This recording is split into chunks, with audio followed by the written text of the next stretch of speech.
รัสเซียกับยูเครนกันบ้างล่าสุดนั้นกระทรวงกลาโหมของรัสเซียออกแถลงการผ่านแพลตฟอร์มเทเลแกรมนะครับว่ากองกำลังทหารในเขตทหารตอนใต้ของรัสเซียซึ่งอยู่ติดกับยูเครนได้เปิดฉากซ้อมรบนิวเคลียร์ทางยุทธวิธีระยะแรกโดยการฝึกซ้อมนั้นเนี่ยเป็นการออกแบบเพื่อใช้เครื่องป้องปรามท่ามกลางความขัดแย้งที่ทวีความรุนแรงอย่างต่อเนื่องระหว่างรัสเซียกับตะวันตกทั้งนี้รัสเซียต้องการให้เห็นถึงความสามารถของรัสเซียในการตอบสนองต่อภัยคุกคามต่างๆนะครับตามแถลงการนั้นการฝึกซ้อมเป็นการฝึกซ้อมเกี่ยวกับการส่งอาวุธนิวเคลียร์ให้กับกองทหารจากสถานที่จัดเก็บการติดขีปนาวุธนิวเคลียร์ทางยุทธวิธีการเตรียมการปล่อยขีปนาวุธทั้งนี้กองทัพก็จะใช้ระบบเนี่ยIskander Mซึ่งสามารถยิงขีปนาวุธนำวิถีนะครับรวมถึงขีปนาวุธร่อนโดยระบบดังกล่าวสามารถบรรทุกหัวรบนิวเคลียร์ทางยุทธวิธีที่มีกำลังยิงระหว่าง5 ถึง 50 กิโลตันด้วย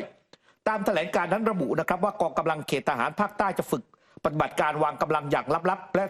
สำหรับการฝึกซ้อมครั้งนี้เกี่ยวข้องกับการติดอาวุธนิวเคลียร์ของขีปนาวุธที่ยิงจากอากาศอย่างคินซันที่มีความเร็วเหนือเสียงนะครับและขีปนาวุธร่อน KH-32 ที่สามารถบรรทุกหัวรบได้คล้ายกับที่ติดตั้งบนขีปนาวุธอิสกันเดอร์ด้วยทั้งนี้ระหว่างการฝึกซ้อมเครื่องบินรัสเซียจะบินไปในภารกิจลาดตระเวนโดยติดขีปนาวุธเหล่านี้ไปด้วยแถลงการได้ระบุถึงวัตถุประสงค์ว่าการฝึกซ้อมดังกล่าวมุ่งเป้าไปที่การรักษาความพร้อมในการรบของบุคลากรและอุปกรณ์ของหน่วยนิวเคลียร์ที่ไม่ใช่เชิงยุทธศาสตร์โดยกองกำลังรัสเซียควรเตรียมพร้อมที่จะป้องกันอธิปไตยและบูรณภาพแห่งดินแดนของประเทศอย่างไม่มีเงื่อนไขท่ามกลาง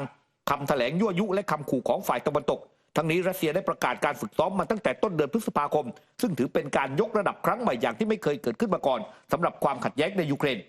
ในขณะที่ทางด้านนักวิเคราะห์นิวเคลียร์ได้แสดงให้เห็นว่าการฝึกซ้อมดังกล่าวนั้นได้รับการออกแบบให้เป็นสัญญาณเตือนโดยประธานาธิบดีวลาดิเมียร์ปูตินผู้นำของรัสเซียเพื่อป้องกันไม่ให้ชาติตะวันตกนั้นรุกล้ำเข้าสู่สงครามในยูเครนอย่างลึกซึ้งยิ่งขึ้นขณะที่ประเทศตะวันตกได้จัดหาอาวุธและหน่วยข่าวกรองแก่ยูเครนแต่ยังงดเว้นการส่งทหารเข้าไปเสริมทัพนอกจากนี้ตามทฤษฎีแล้วการใช้อาวุธดังกล่าวอาจสร้างความตื่นตระหนกให้กับชาติตะวันตกได้โดยไม่จำเป็นต้องก่อให้เกิดสงครามนิวเคลียร์เต็มรูปแบบครับประเด็นเรื่องของยูเครนนะคะถ้าเกิดว่าไปดูเนี่ยจะเห็นว่าจริงๆแล้วเซเลนสกี้นั้นจะต้องหมดอำนาจการเป็นผู้นำคนปัจจุบันของยูเครนแล้วก็ต้องมีการเลือกตั้งเนี่ยในช่วงเดือนมีนาคมที่ผ่านมาแต่ว่าถูกเลื่อนออกไปภายใต้กฎอัยการศึกที่ตัวของเซเลนสกี้เองนั้นมีการประกาศเมื่อธันวาคมปีที่ผ่านมานะคะว่าจะไม่มีการจัดการเลือกตั้งผู้นำคนใหม่หรือว่าสส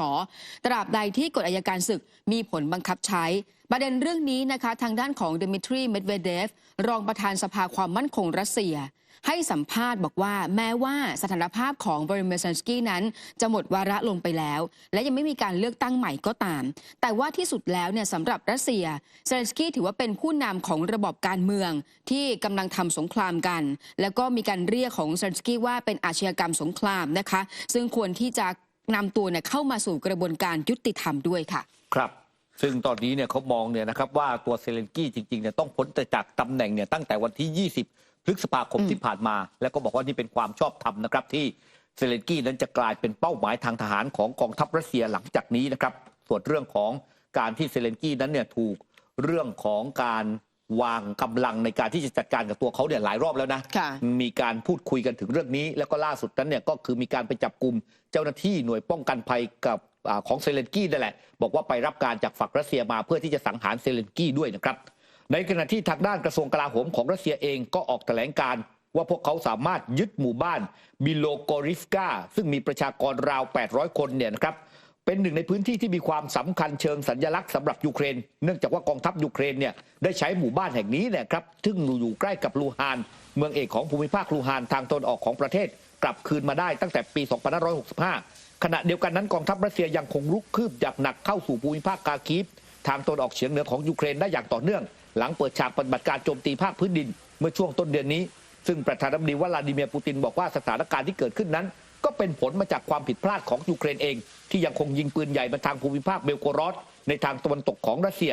ปูตินเน้นย้ำนะครับการสร้างเขตปลอดภัยหรือว่าแนวกันชนตามแนวชายแดนฝั่งตะวันตกของประเทศที่ติดกับยูเครนอย่างไรก็ตามผู้นำรัสเซียก็บอกว่ายังไม่มีแผนการณเวลานี้ที่จะใช้ทหารเข้ายึดเมืองคาคีฟเมืองเอกของภูมิภาคดังกล่าวซึ่งมีประชากรอาศัยอยู่มากกว่า1 ล้านคนครับ ขณะเดียวกันนะคะผู้นำของยูเครนอย่างวลาดิเมียร์เซนสกี้นะคะก็ได้ให้สัมภาษณ์ถึงประเด็นเรื่องของการผลักดันให้ชาติพันธมิตรเข้ามาร่วมสงครามนะคะรวมไปถึงมีการเสนอแนวทางให้ชาติพันธมิตรนั้นช่วยสกัดกั้นเรื่องของขีปนาวุธของรัสเซียที่ยิงเข้ามาในยูเครนและก็มองว่าตอนนี้ทางการของยูเครนต้องการเครื่องบินรบอย่างน้อย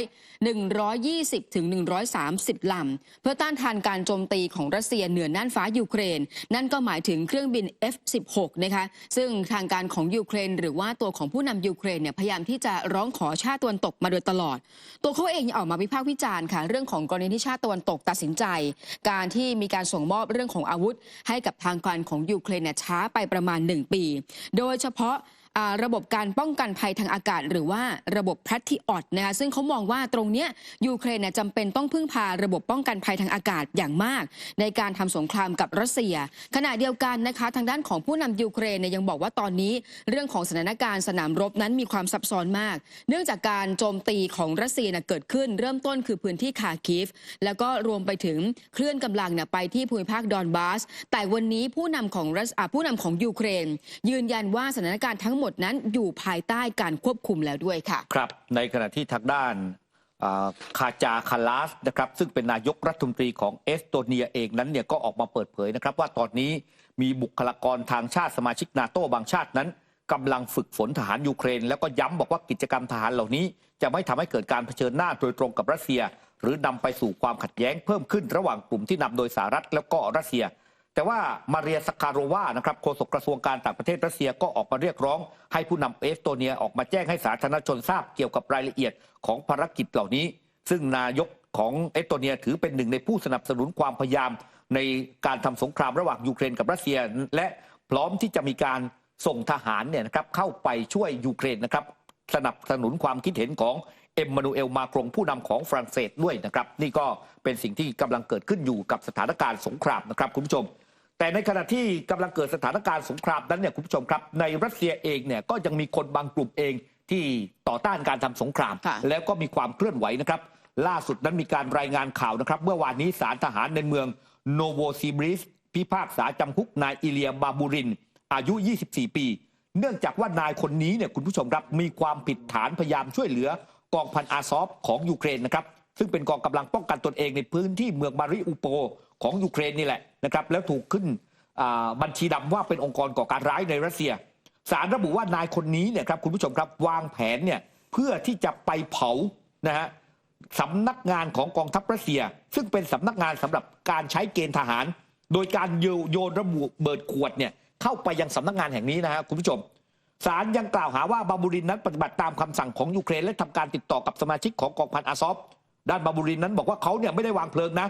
แล้วก็ยังไม่ได้เกิดความเสียหายก็คือว่าโยนเข้าไปแล้วแต่ว่ามันดับได้ทันไงนะครับ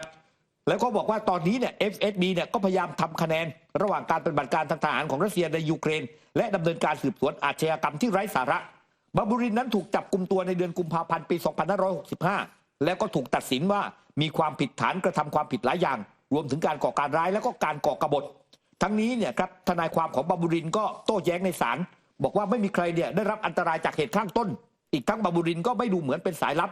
หรือว่าเป็นการส่งข้อมูลลับต่างๆนะครับไปยังให้ฝั่งของยูเครนเมื่อวานนี้ศาลทหารก็เลยตัดสินจำคุกนายคนนี้ไปเป็นเวลา25 ปีนะครับในข้อหาวางแผนที่จะวางเพลิงสำนักงานเกณฑ์ทหารแห่งหนึ่งในไซบีเรียนั่นเองครับ ขณะที่เมื่อวานนี้นะคะมีการรายงานว่าคณะมนตรีความมั่นคงแห่งสหประชาชาตินะคะ